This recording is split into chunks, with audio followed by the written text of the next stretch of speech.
Please. So the first question, I want you all to just describe the challenges of starting a brew pub and/or production brewery, and how those challenges have changed over the last 20 years. Tim, you want to start that off? I think Tim. our biggest challenge then, when we opened the brewery in '97, early '97, and even when we started the pub in '95, was educating the customer base coming through the door, Sure. like about new beers. People they came in, they wanted some of the macro, any macro brand you can think of. That was what they ordered, and then we just say, well, we don't have that, but, and then the whole story, and that was a one-by-one discussion with each person until we had a full bar of people. And of course, the home brewers and people that from the community that knew good beer were coming in and then supporting us from the beginning. But as a mass to the consumer base was pretty uneducated, so that was a big piece for us. When you guys started, what was your? Because you guys were you're the forerunners of what was happening here. How did you even decide on which beers to offer? I mean, that's got to have been a huge challenge as well. My mind as a beer buyer was focus it down. First, American craft. Sure. Regional craft, and then local. Lake Superior Brewing was in Fitger's when we moved in. We wanted to open a brew pub, but while we looked for locations, we came to Fitger's. Lake Superior was already there. We were young guys in our 20s, didn't have necessarily the capital to do a full brewery project, so we were able to feature a brewery next to us, some of their beers, and also some of the other regional beers that were happening. Right. Yeah. Go ahead. Yeah, Tim, where did you go in Colorado that inspired you?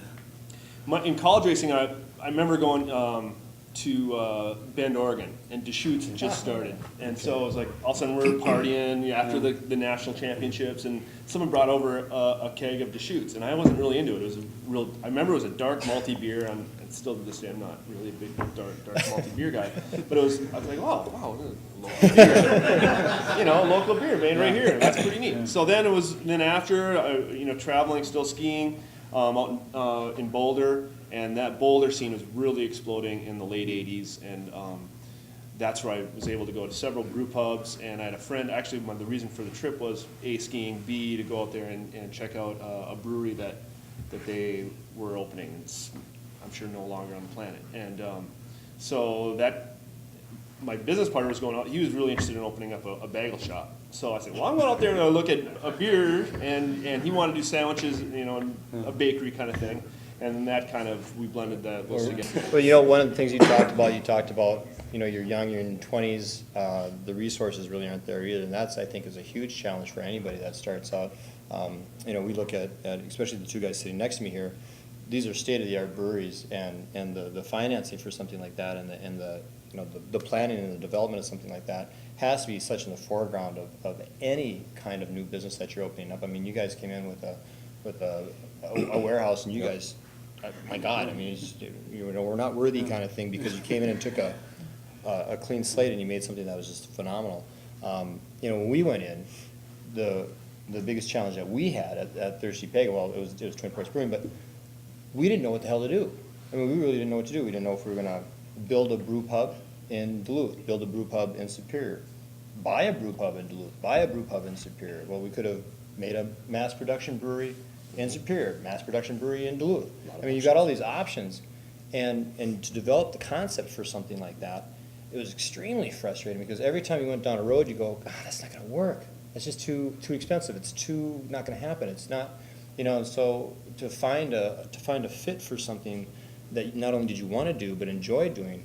I mean, I needed a job. I needed a job bad, and it's like, how am I gonna? I did. It's like, how am I gonna?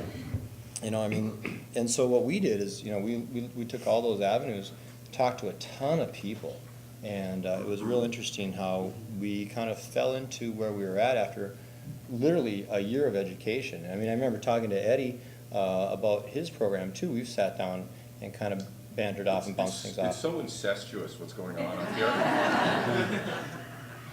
Tim Nelson encouraged me to get into this business after I had invested in Twin Ports Brewing. I brought Steve to the table because we wanted to come over the bridge here, but I knew he wanted to do this. I didn't know you needed a job at the time. Kept it kind of close. We actually, under Minnesota law, I mean, he wouldn't be sitting here talking about his brewery over there if I had been able to allow him to brew in my basement, where I brew now, currently. And Rocky, Sarah, and Paul have been customers from the very get-go in our place. This guy, of course, we Brian, already yeah. well illustrated that he started at Twin Ports. Ports, yeah. Twin Ports, and I remember you asking me, what should I do with my life? I think you've done very well. There's room for improvement. There always is, there always is. The angle that we came in here with, my wife and I had moved up here from Chicago. I'm a native, obviously, that's established from Duluth, but lived outside of Minnesota and the country for a long time.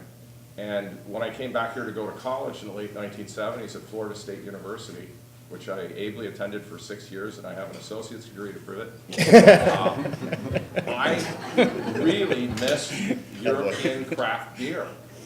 And there wasn't any place or people doing it. And yet I was able to hook up with some roommates, and probably we spent too much time tinkering and brewing. But I realized then, and then of course you get caught into your career that you're supposed to be going to school for. And it was always in the back of my mind. So when I came back up here and I met this gentleman and saw what he was doing, there's way beyond, he's far too humble. The struggle that he had to get open was just absolutely amazing. It's a massive story, and they're all inspiration and support as to what we're doing. When they grow their business, when Rocky went in, well, first when Tim went down the street to Tycoons and did that, our business goes up. Rocky and Sarah and Paul, with your dad opening up that place, holy cow, it's just more pieces to the puzzle.